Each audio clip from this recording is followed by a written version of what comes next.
You heard it from the source himself, Ilia Topuria. The camp has begun. And the question mark is, who has the camp has begun for? Who is Ilia Topuria preparing for? And guys, it only can lead to one name and one denominator, and that is Islam Makhachev, the #1 pound for pound lightweight champ. And we are going to get the super fight in International Fight Week. That's what you telling me, Dana White? Is that what Dana White telling me right now? Because I don't believe it. I don't believe Ilia Topuria is having a camp for a freaking Arman Sarukian, for a Charles Oliveira, for an interim belt. He said it clear as day on the Joe Rogan podcast. The UFC has promised him an opportunity for the title shot because he is the featherweight champ and he knocked out Volkanovski and knocked out Max Holloway. So this is what he's asking for and this is what he deserves. And he made it clear as day on the JRE podcast. And he is not a man that will go ahead, from what I see, guys, call me crazy, but I don't think Ilia Topuria is the type of guy to go ahead and lie on his word. So I believe every single sound, every single syllable, every single uttered word that he uttered on that podcast proclaiming to his title shot to the lightweight division. So guys, to sum it all up, we have a lightweight bout between Islam Makhachev and Ilia Topuria. And guys, I have one thing to say about it. And that's bring it on, Ilia Topuria. You got a dog in Islam Makhachev, and this is what you've been asking for, right? You got it. Islam Makhachev has it all, guys. The Sambo package. So we know for sure that his clinch game is second to none. His grappling game is second to none. Let him alone. Let this guy put you in a Darce choke or any choke. You are out of there. So, guys, the only thing that we can say Ilia Topuria has over Islam Makhachev, and we're going to be real with it, and that is punch speed and punch power. But other than that, Islam Makhachev is going to go ahead and baby this dude, Ilia Topuria. So, a lot of people clamoring for this fight, especially Ilia Topuria clamoring for this fight. Your wish has came true. And guess what? You have a nasty animal that's going to go ahead and freaking play with you like you're a bear. He's going to treat you like he's wrestling with the bears. He's not going to joke around with you. So, guys, as much as I'm getting on Ilia Topuria right now, I will say, I gotta give credit where credit is due, man. This dude right here has been staying in the headlines, going ahead and talking about himself week in and week out in those headlines. Seems like it was every day he was on the headlines, making sure that he get this fight with Islam. He even went as far as to even change his nickname to stay in the headlines. Like, El Matador, in my opinion, was an amazing nickname to be in the UFC. I don't know what he has it as now, or El Topuria, or some crazy shit. I don't know what it is, but keep the El Matador. I really do like that. But I gotta give credit where credit is due, man. This dude, Ilia Topuria, made sure he got this title fight with Islam Makhachev. This is going to be crazy because I'm trying to think, if Islam Makhachev lose, obviously he has a lot to lose if he loses to Ilia Topuria. I feel like this has a little bit of a stain on his legacy. But I'm trying to think, if Ilia Topuria loses to Islam Makhachev, how does this hurt Ilia Topuria? I'm really trying to think about it. Ilia Topuria is going in that cage with the #1 pound for pound. A lot of you guys are saying he's #1 pound for pound GOAT. In my opinion, I'm saying it's Jon Jones, but right now you guys are giving him that spot. But you guys are giving him that spot, and if he loses to a dude in that caliber, how does this affect his career? In a negative way. Obviously, in a positive aspect, he went ahead and he faced a dude that no one would ever call out in a million years in Islam Makhachev, and he made sure he had that fight go on.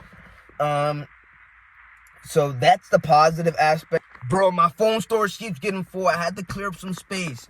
I low-key forgot what I was saying, but let's go ahead and talk about how I think the build-up of this fight is going to play. Add a little bit of wish list within that prediction of how the build-up is going to play. And then let's talk about how the actual fight is going to play between these two gentlemen.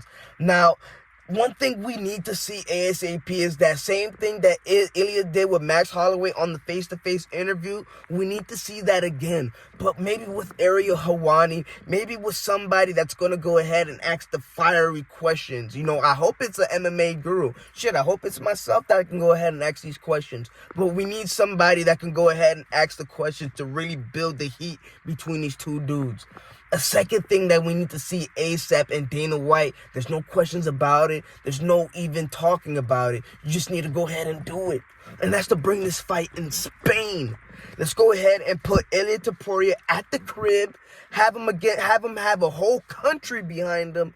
Let's put Islam Makhachev, the #1 pound-for-pound champ. If he's really #1 pound-for-pound, put him to that test and have him on the road going against Ilia Topuria and the whole entire country of Spain. If you can't do it in Spain, let's have it in Georgia. Why not? We have a couple Georgian fighters. Now, we can't add Giga Chikadze or Merab Dvalishvili, but let's go ahead and find a couple of guys that we can go ahead and add to that list. Hopefully, I don't know. Those are the only ones that are coming to my mind when it comes to Georgian fighters. Probably can't be a Georgian card low-key, but we can make something shake. Maybe a Russian card, add some Georgian fighters with it. I don't know. But we can make something shake with that card in Spain.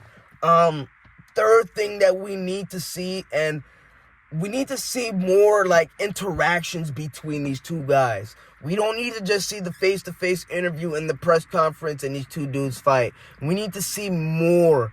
Like, if one dude is having, like, I don't know, it's going to have to be Ilia Topuria and Islam Makhachev, obviously, to give us more. But I need Dana White to obviously play his role and give us that extra oomph. Like, you know how boxing will have, like, Terrence Crawford and Errol Spence. When they did their face-to-face interview, it wasn't no thing where they were on the freaking Zoom call. They were actually face-to-face. So let's go ahead and add something like that. Let's go ahead and do more press conferences. Maybe 2 to 3. I'm not asking for too much, but let's go ahead and do something to really build up this fight, because this is going to be very important, and this is going to change the landscape of the lightweight division. You have Dan Hooker looking at this fight, Charles Oliveira, Arman Tsarukyan. A lot of dudes are going to be looking at this fight.